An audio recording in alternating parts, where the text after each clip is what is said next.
All right. I want to welcome everyone here to a special roundtable discussion.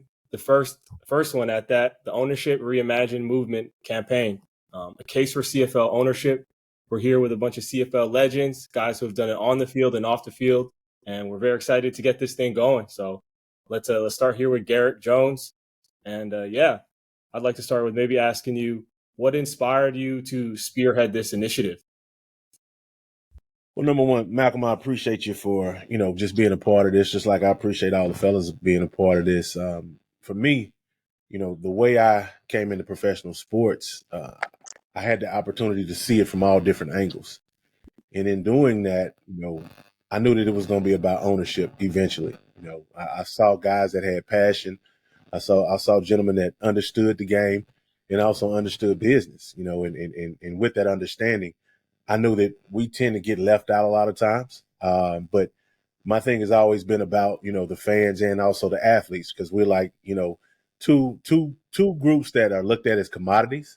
And it's unfortunate because if you don't have us, all you have is really a really good idea, when it comes down to professional sports. So the ownership reimagined movement to me, is a process of, sports assets, across the board, because sports really is the connective tissue, just the generational of people and cultures and everybody. And I wanted to be able to bring that together under one umbrella, so we can actually make a change and change the DNA and structure of what goes on in professional sports, because realistically, we have something to say when it comes down to athletes being a part of this thing. And from an ownership standpoint, we have passion. We understand where the fans are coming from. We damn sure understand where the athletes themselves are coming from. And because we've been in business, ourselves, and understand the dynamic of that, it just gives us a chance to connect on all different levels. And I think that's what really this thing is about. It's about, making that change and also making sure that these leagues and teams are profitable. The bottom line is one thing, but you want to make sure that everybody is able to play in that sandbox. So that's what the Ownership Reimagined movement is for me. And to have these gentlemen be a part of this thing is something that's monumental, and we will change the face of professional sports. Yes, sir. Absolutely. No, it's a great initiative, and it's a great time to get something like that going. Obviously, good timing with the league and good timing with the space in terms of what's going on in media and whatnot, and athletes at the forefront of that. As we get started here, we have a lot of CFL legends in the house. As a CFL athlete myself, it's definitely an honor to be, at a round table with all of y'all, and it means a lot. So I could spend time introducing everybody else, but I'll run through it quick. We got Tad, we got Adam, Nik, obviously Garrick yourself, Calvin, shout out STM. We got Kami, Damon, and Frederick. So we'll start this off, and we'll start with Nik here. Nik, obviously you've had success in the league and as a coach and whatnot, and you've been around Calgary, Edmonton. What do you think this era that we're in, athletes as owners, athletes to owners? How do you think that impacts a team like Edmonton, especially knowing that they're moving towards like a private ownership deal? Man, I think it's a wonderful opportunity that we have. And you look at the dynamics of we're in a digital era, and we're moving forward so rapidly that you can do so much from a digital space, from a media space, but also give athletes the opportunity to come into a situation where they understand that the ownership really cares about them, not only about how they perform on the field, but all of the aspects of what they're going to do after their career, giving them different ways that they can set themselves up for long-term success, not just short-term success while you play the game, but looking at all the other guys on this call and just seeing the success we've all had after the game. It's a huge advantage when we can sit down with athletes and we can sit down with people and we can sit down and talk to them, and they want to hear the game from us, right? Not only learn what we know, but they also want to skip some hurdles and be able to put themselves in a chance to be successful. And when you can bring the best players in because they know they're going to have long-term success, championships will follow. When you don't have to worry about all the little stuff that goes on off the field, because we can put things in place because we understand as players what we need, right? We don't need you going to the drugstore to pick up your prescription, or we don't need you going and doing certain things, like putting things in place from a player's perspective that allows them to be successful. Yeah, absolutely. Absolutely. I think moving forward here too, Dan, you've had a lot of success with the Elks, and the history is profound.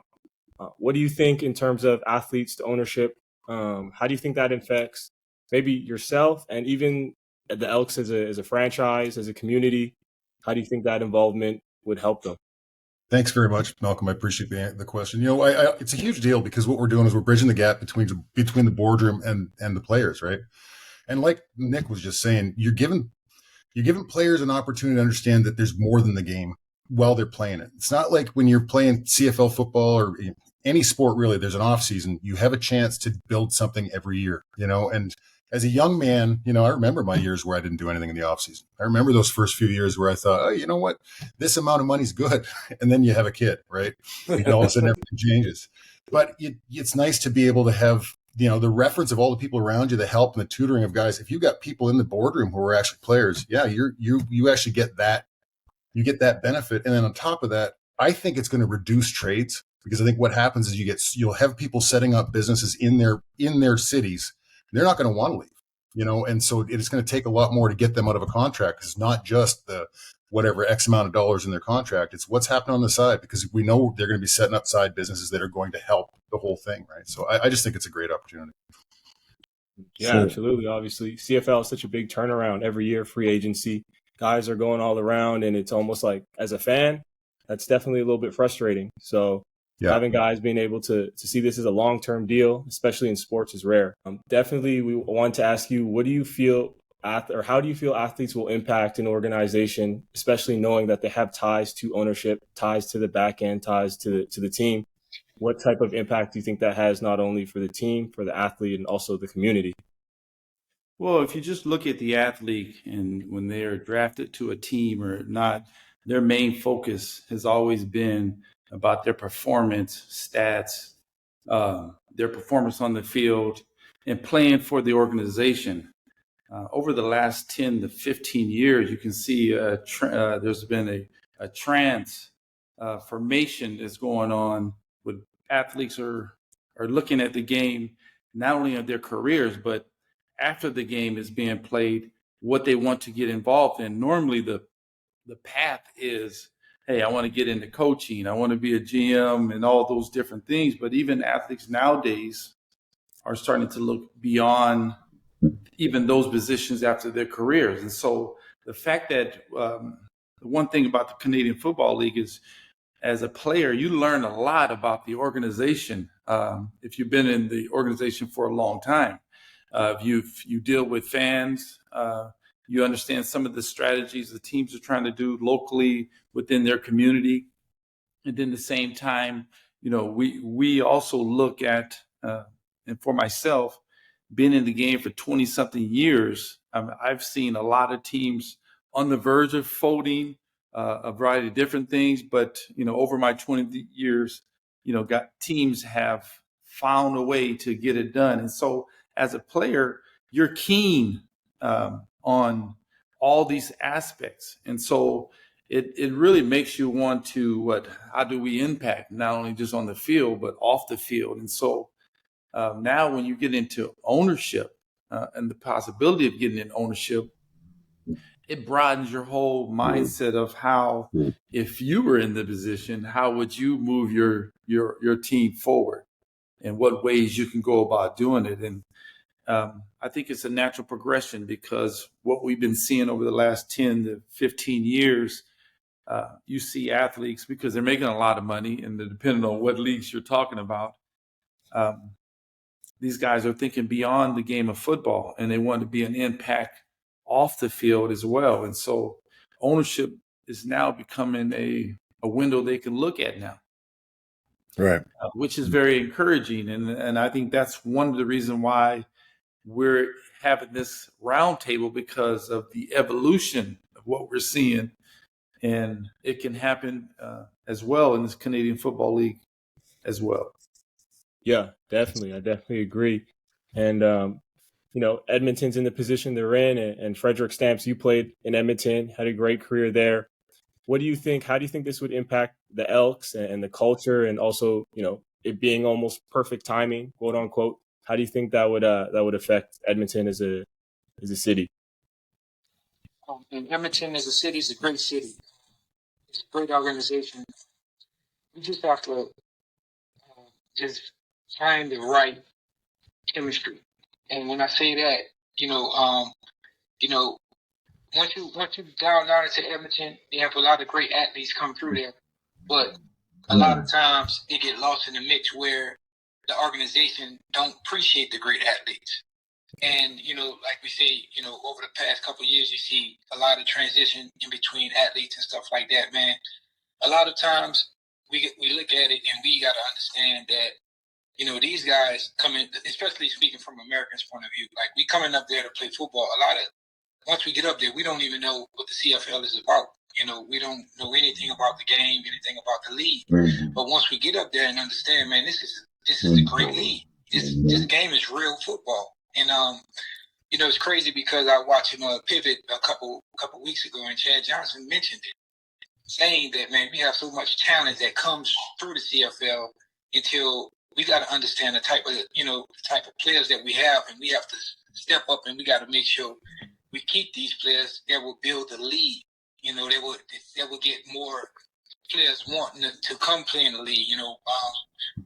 Because, man, I tell you, my first years in the CFL, man, I didn't see a lot of good football players. Mm-hmm.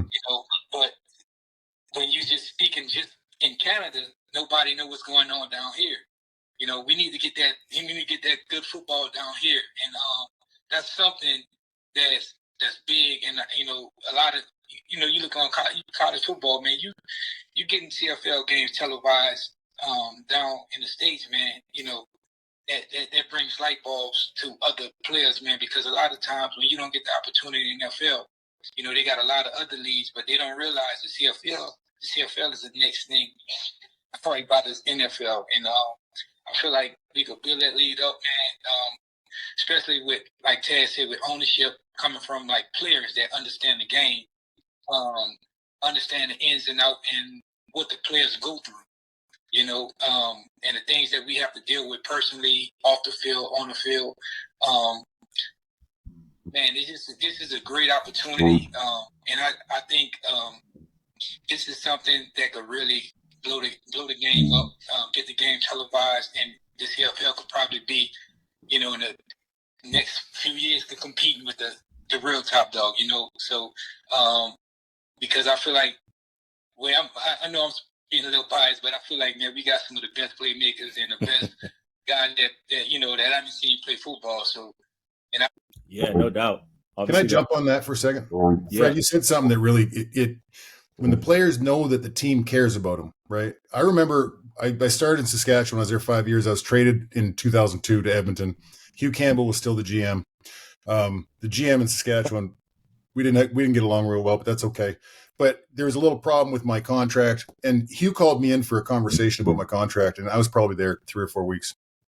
And he's, Hugh, right? Like just that old potato farmer voice, right? Real low key, and we're gonna have a conversation here, and then when we get to money, we're gonna talk about money. But first, I'm gonna ask you some questions. And I'm young, full of piss and vinegar. I'm like, well, I want to talk about the money. I want to talk about the contract because it matters, right? And it mattered. I was broke, And he says, well, you're not understanding. I'm the boss. I'm telling you what we're going to talk about. So I got to ask you a couple questions. So let me ask you a couple questions. He says, what are you going to do after football? I says, I don't have any idea. He says, well, what do you like doing? I said, well, I don't know. I don't mind, talking to people, like getting up in front and doing leadership speeches, that kind of stuff. He said, okay. And then we had this long conversation, and all of a sudden I start getting hits from the PR team to take me out on speeches. And all of a sudden, that conversation made me love the Eskimos. That conversation made me, I wouldn't even go into my option year. I didn't care. I was staying there, man. I stayed there until I couldn't. And I feel like when you talk about now what's gone on with you guys, you lost a lot of that, man, through the last few years. And it's hard for me to watch. It really is, man. It's hard for me to watch. But everything comes and goes. It's a cycle. It's going to come back, right?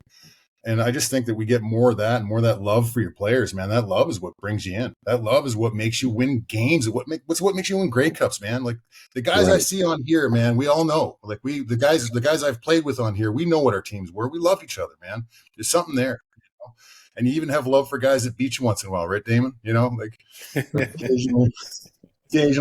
Respect. Those old bastards come in and take Grey Cups. You know, we even like those guys. But I don't know, man. I just think that's part of what the CFL always was, and I feel like if we can bring some of that back and get that community spirit, the people in the community, when they see you there for 5 or 6 years, they just take you in, man, and then that relationship's there, and they don't have to fall in love with somebody else, right? Because you've also got the mentoring, like the mentoring that you get to give them, so people aren't screwing up off the field, like the mistakes that all of us might have made or might not have made, doesn't matter, but you know how to coach them not to make them with a couple stories, right? Like, there's so much there that we can give, and I feel that's an untapped resource, man. We're just not being used. You know, we could actually be helpful, and we can help build these guys up and build the teams up and bring the fans in. Anyway, sorry, I don't want to go on, but I get excited. I think it's kind of what makes college football so special. Obviously, it's pro and college, but you watch college ball games and it's a lot of passion. It's a lot of like, these guys are brothers. Not that you're not in the CFL, but when you know you're going to be there, that longevity, that security, it definitely just creates a different atmosphere. And being able to bring that to the CFL, we do have a lot of one-year contracts, but just knowing you're almost secure as can be in pro sports, I think it definitely not only helps the team, but the community, and it just propels everything. I have a question actually for Adam Rita. You've been in the back end of that side.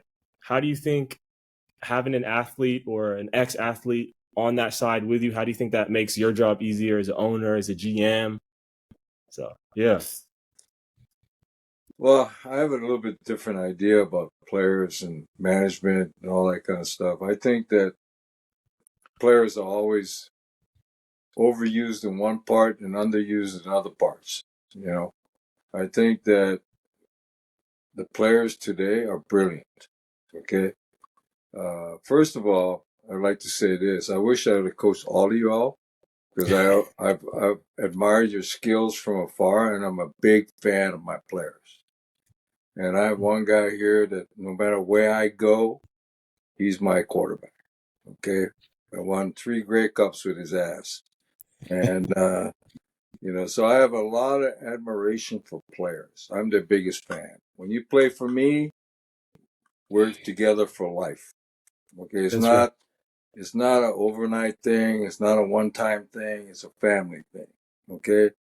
And I think the evolution towards players being owner is a brilliant thing, because they bring a lot of different perspective to the game and to the fans.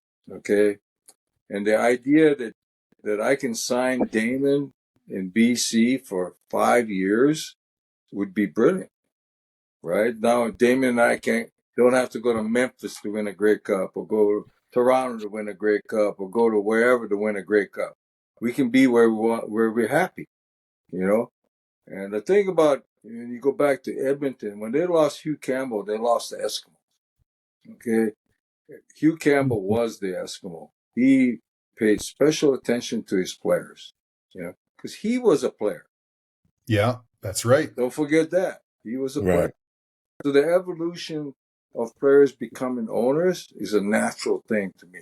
Okay, they understand the game better than anybody else. Okay, they know how it's played. They know the different personalities it takes. It takes all kinds of different people to make a great football team, and then you got to get them together so that they give up a little bit of themselves for the team. And I think they understand that more than anybody else, even more than coaches. First of all, more than any administrator. Hugh Campbell understood that. He played the game, and that was important. He understood what the player was going through, the transition it takes when you trade them or when you sign them or whatever, So player would give the organization a better insight as to how they think, how they act, it's so natural for me. I don't know why anybody ever thought about it, And there's another reason why I need you to know and all the different things that they bring to a club. Okay. Now you can imagine, as you go up the ladder into ownership, what they would bring. All those things that are so special about being a player and being an athlete, being a professional. They can carry that up all the way to being the president or the owner of the club, That's not hard for me to even imagine. They lead you to cups. They lead you to wins. They lead you. Pieces think. And that's what makes them special. You know, they think. They have to make a decision in a split second. You know, Right. Is that guy filling a B gap? Do I have him? You know, I got to make that decision now.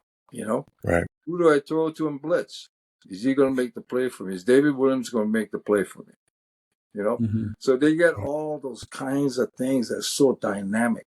You know, so if it's going to be 3rd down and 6, are you going to let fucking Nik Lewis waggle down there, run into that motherfucker, turn around and catch the ball? Right? Sometimes it's that simple. You know what I mean? Sometimes we make the game way too complicated. If you just leave it in the players' hands, you'd probably win more games, because they want to win. They want to win. They want to know that they have an impact on the game. So you imagine if they're owners, they want to be the best that they can be. And they're going to take care of their guys. There's the guys that take them to the promised land. It's not some brilliant ass coach. It's going to be the player, and how the coach uses him to the best of the athlete's ability. That's what you got to do. So you can't be a hard ass guy and say you're going to do it this way. Well, my thing is get it done. Find a way, get it done. You have the ability. I believe in you.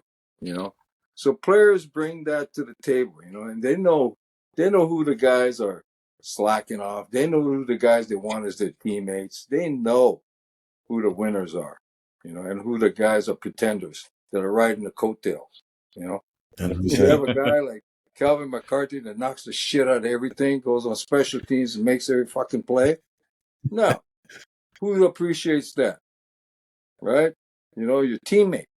Your teammates do that. And they're the most important guys, is the guys that you're playing for and with, Right. And us coaches, we just kind of ride the coattails and make them, and just be sure that they have the environment to win, And as an player owner, they will create that environment so that the player can focus in on doing his job, Yes. And all the other shit is taken care of, Hey, my wife takes care of everything so I can do football. You know what I mean? There you go. So you need ownership like that. They can enhance the player's ability because his environment is in great shape. You don't have to worry about this. You don't have to worry about that. Does the wife need to have a bigger house because we're having another kid? How are we going to help that guy get that? There you go. How are we going to keep him in the community? So, and when you're owner, you're part of the community because they are important to you. Because without the community, you got no players. You got no show, right?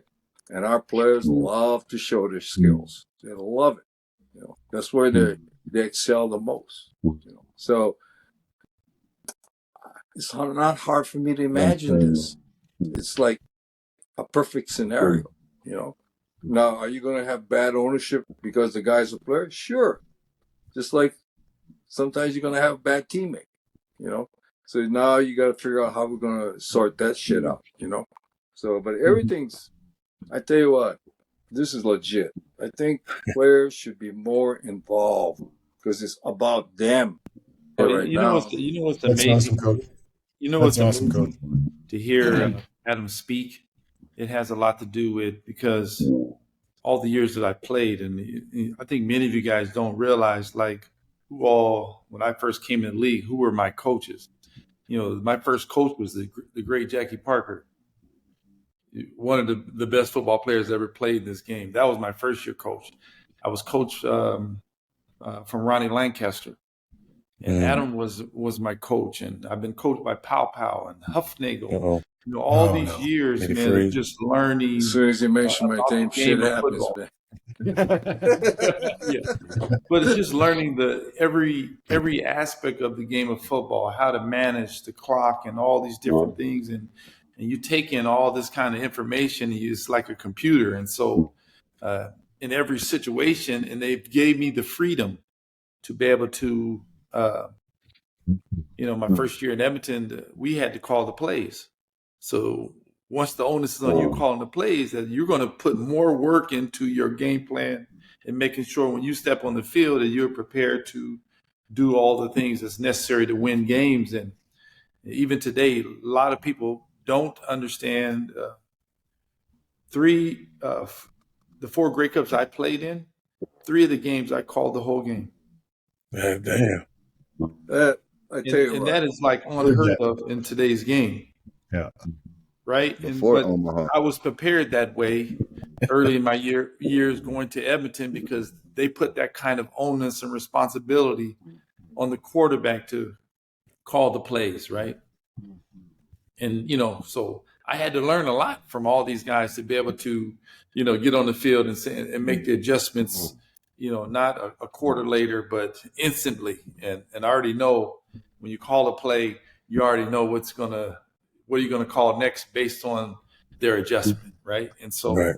but this all goes in the right direction to be able to have this conversation with all you great men who are mindful of, hey, how do we make the game better and all these different things. And so, I mean, it's great to. I personally, sorry about that, Dan. My No, go on. personal opinion is this: coaches have too much control of the game. They don't let their players play. It's like, if I was to call the plays for Damon, I'd be so conservative, it'll cramp his style. You know what I mean?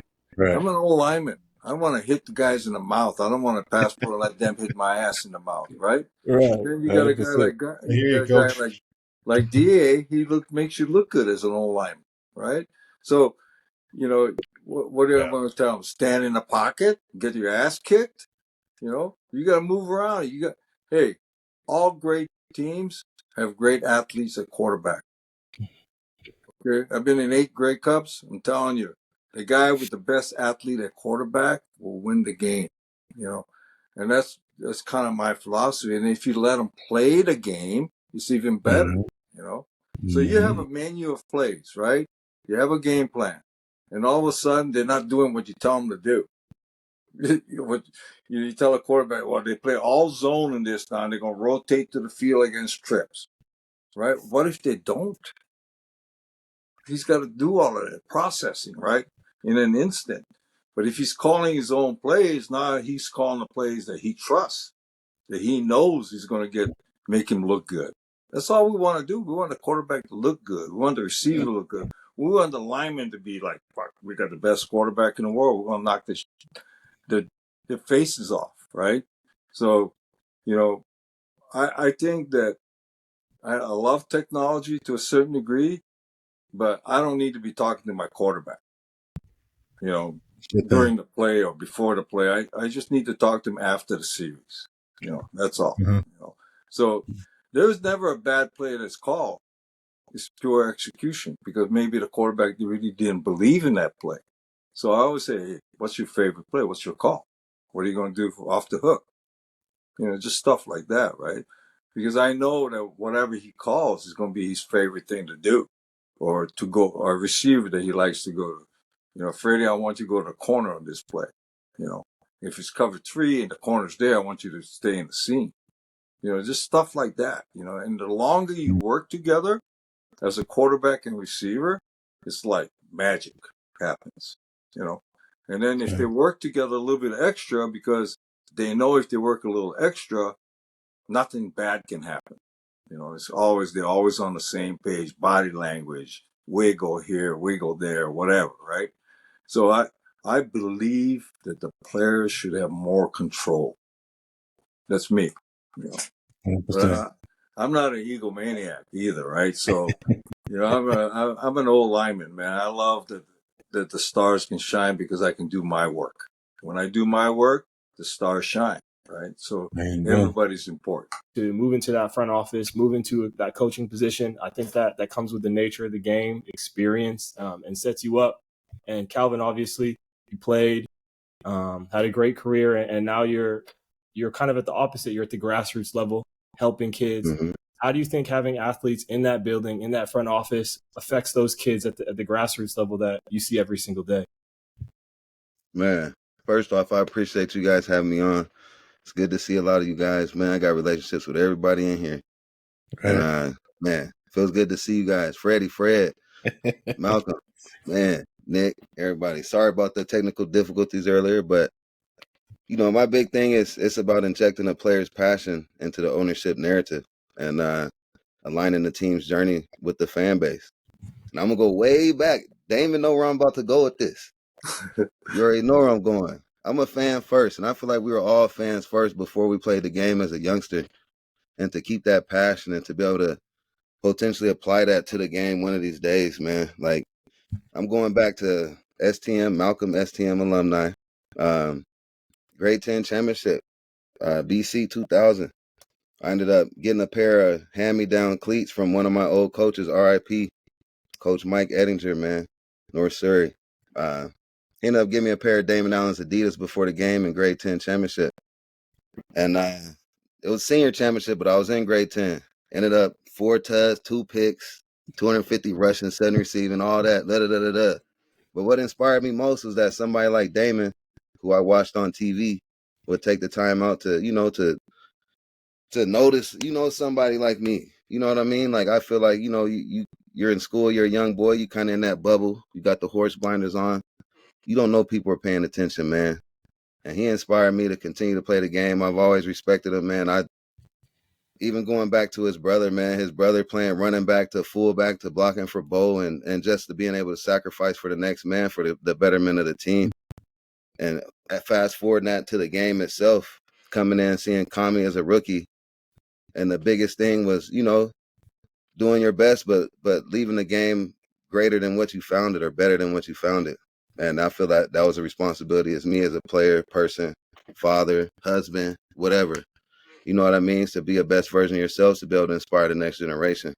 And Damon did that to me at a young age. And I probably told him that story 8 to 10 times already. But every time I see him, I do remind him about it, man. And I think my dad still has his shoes, but being able to understand that, you know, the game is bigger than self, and you never know how far a simple act will go to help and inspire and carry the game and to make it greater.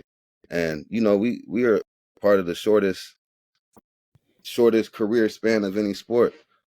And so to be able to still be involved in that and to be able to help influence the next generation of coaches, potentially players that want to go down that avenue. And I know we all have stories of GMs promising us different things or coaches promising us opportunities that might not necessarily amount to nothing because nobody is promised anything. I've been in that position and I don't feel like the game owes me nothing, man. I appreciate every opportunity I had and the relationships I built. And to even now that inspires me to be able to help the next generation, not just players, any coaches, family members, anybody. So for me, it's always been about not just being a fan first, but just family first, friends, family, and using that kind of influence on the game and know that guys coming from situations like Coach Rita said, they dealing with different things, you know, kids out of country, out of, you know, different things that might be able to affect you on the field, and to know that somebody has your back that understands it, that's been through it, or has a teammate that's been through it, that somebody that you can lean on will go a long way in helping restore whatever it is. We not just Edmonton or anything that's happening here, just being able to keep the game and make the game greater. Right. And know that somebody has your back and somebody that you can speak to, and having somebody at those different levels that maybe once you're done playing, you can talk to them and they can help you and inspire you to be able to give you that opportunity to take that next step. And like I said, with this being the shortest lifespan of any sport, to have this opportunity to inspire the next generation, to go out there and shake hands with the fan base, whether the season's going good or not, at the end of the day, you know that experience could carry some kind of something to inspire them and to keep them here and to keep, you know, fans in the seats and to keep not just recycling players, because, you know, players come and go. But at the end of the day, if we can, you know, get our foot in the door in management and different things like that, I think it'll help also keep those fans bases that are kind of going through the ups and downs throughout the year, because they can kind of, you know, they relate to guys who've been there and have seen it. And for me, like I said, it's not just about the CFL, man. It's about just leaving the game greater than what you found it. And to have an opportunity like this to potentially affect the game, man, is something that I had to, when G reached out, man, I told him I'm all in. So for me, that's really what it's about. The little things, man, and working hard and shoot, having an opportunity to continue to influence the next generation of footballers, man. Dope. Man, it's gonna be hard to go behind y'all, man. It's interesting because this group, I mean, I feel inspired tonight. Like this is I've missed this stuff, man. I've missed this shit. Like, this is the stuff that makes me fun, and see all you guys doing well, and to know that we're all working at this and thinking about this. I'd walk onto the field with any one of you. And Adam, I'd have played for you any day. Man, who you telling? You, Coach Rita. I love that. Yeah. Well, the one running thing backs calling protection, Damon. The one thing I gotta say is this: if we had to put together a coaching staff today, I see some good faces here.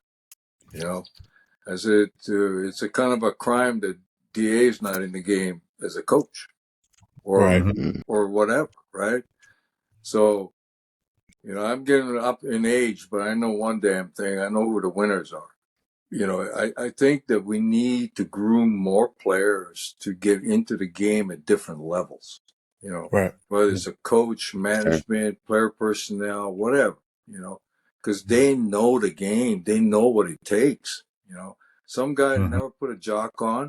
Ever since Hugh Campbell left, another player that was in management, it hasn't been the same in Edmonton. I don't care what you say.